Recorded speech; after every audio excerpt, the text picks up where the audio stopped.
Parenting in the 21st century is ever evolving, and while you balance work, kids, and your sanity, it's easy to feel discouraged. Welcome to the Super Parent Syndrome with your host, Dr. Nick Fanning. Hello, everybody. This is your host, Dr. Nick Fanning, over here at the Super Parent Syndrome. That's right, you're in the right place. Let's get started today. So, here's the thing. It is Sunday night, the day before I'm posting this, and the reason why I'm here at the office is that I'm waiting for my documentation software over at my chiropractic office to finish installing so I can reinstall it. Because here's the thing. Here's the lesson. Sometimes you have to slow down to speed up. This has been coming to light for the weekend, and it is my ultimately big lesson because I tried helping my kids out with math homework, and it comes down to the fact that they are trying to go as fast as possible through these exercises, and because they are doing so, it is taking them even longer.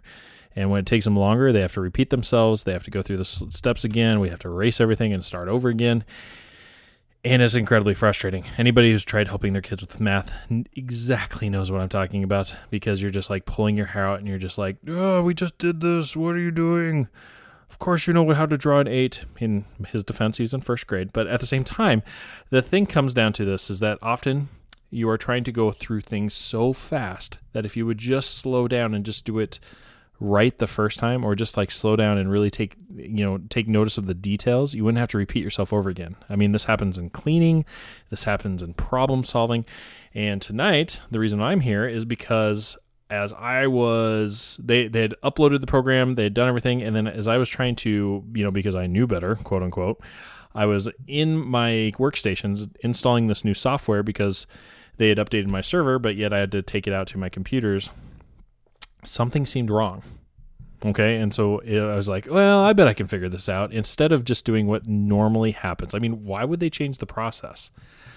Okay. So as I was going through this and installing the software, it became painfully clear that there was something drastically wrong. And now I've had to use basically what they call restore points, and having to back up my computer and uninstall programs and reinstall programs just because they had downloaded the software, realized that I needed to have a few more programs on my server, and didn't end up installing it. That's only downloaded it.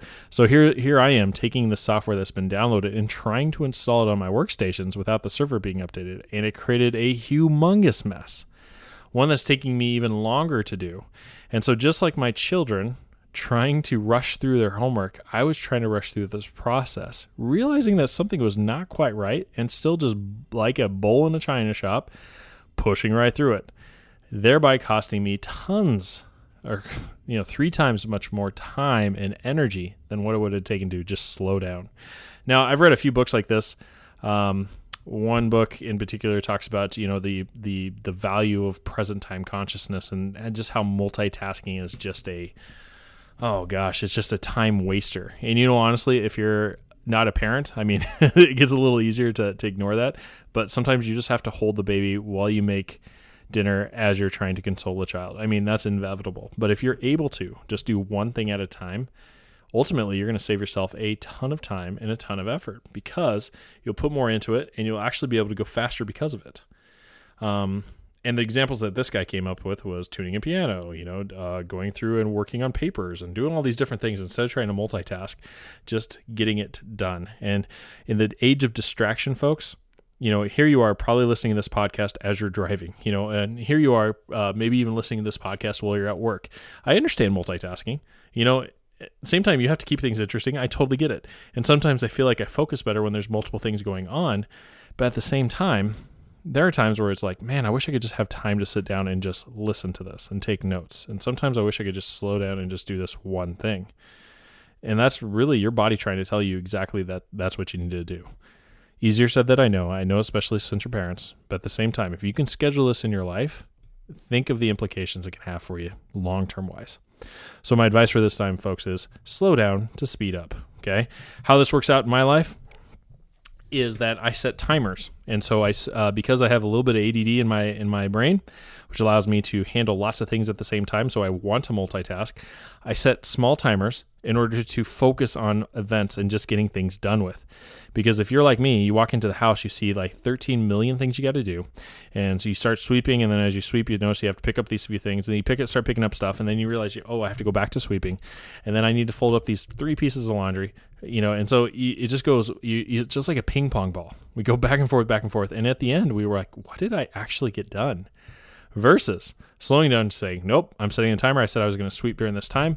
Great, this 10-minute timer's up, which I got to tell you, when you set up like a 5 or 10-minute timers, you seem to always be done before the timer goes off. And so inevitably, I find that if I allot 30 minutes of cleaning every single day, and I set timers on breaking that up into tiny little tasks, then I'm done well before that 30 minutes. Just something to think about. In fact, you'd be surprised by how fast you can go just by isolating certain activities. So that's all I got for you guys. In fact, I would say that would be your challenge, is to try the timer idea and just see what you can do. You might be surprised that you might think that an activity might take you 10 minutes. And if you can really just promise yourself you're going to focus on this one thing for 10 minutes, you probably notice it only takes you 5, maybe even 4. Okay? So try it out. Let me know and get back to me. And otherwise, folks, you have an amazing day. Talk to you later. Thanks for listening to another episode of the Super Parent Syndrome. Please be sure to visit peptalksforparents.com for more content and our free newsletter. And remember, you are not alone.